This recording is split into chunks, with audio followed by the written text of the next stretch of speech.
All right, so today we have this Land Rover in to get a new windshield and recalibration for the ADAS features.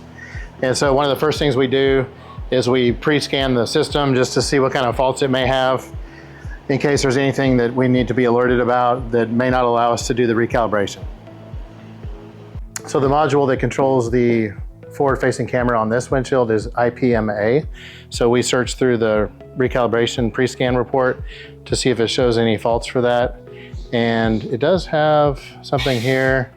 It says invalid serial data received. It also says high-speed CAN communication bus, a live sequence counter, incorrect, not updated. History codes. These are things that probably when they go to the dealer the next time for service, they can do an update or check into that, but that's not anything that's gonna keep us from doing any calibrations today. Okay, so right here we have a tool called the BAT. This is a tool that's designed to use a fiber line to cut out the windshield.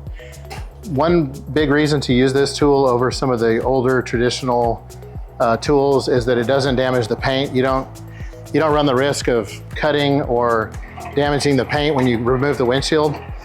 So this line just cuts from the outside in, and it allows you to take the windshield out without any damage. And so here we're gonna prime the body, make sure any scratches or any scuffs are covered with the DuPont product that we use, which is the 5504 black primer.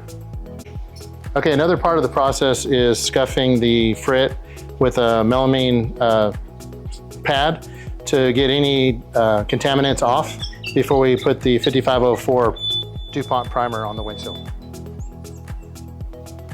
Okay, so our DuPont primer, the Express 30 is what we use, and it needs primer for it to complete the bond between the glass and the body.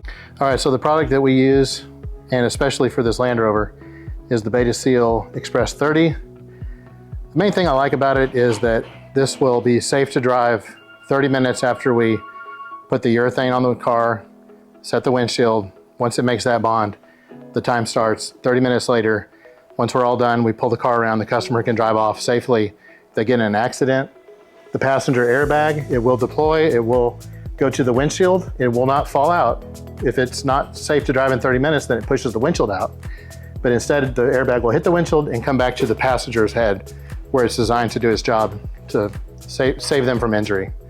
And if they had God forbid, a rollover collision, the glass would stay intact on the car, and the roof would not crush in on them as easily. It would be held up by the windshield.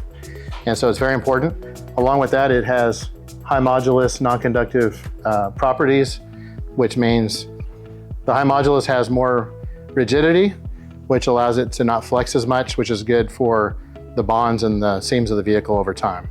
And from here, we're just gonna set the glass.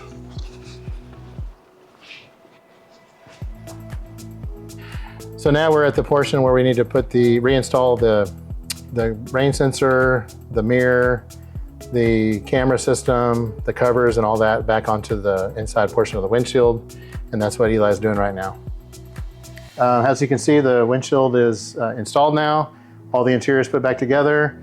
It's been now about 20 minutes. We have about 10 more minutes till it's safe to drive, in which time we will get it ready, prepared for dynamic calibration, which is the style where we take it on the road and calibrate it to the lanes. Thanks for being with us today. You got to get a quick peek on what it takes to do a complete, safe windshield replacement with calibration.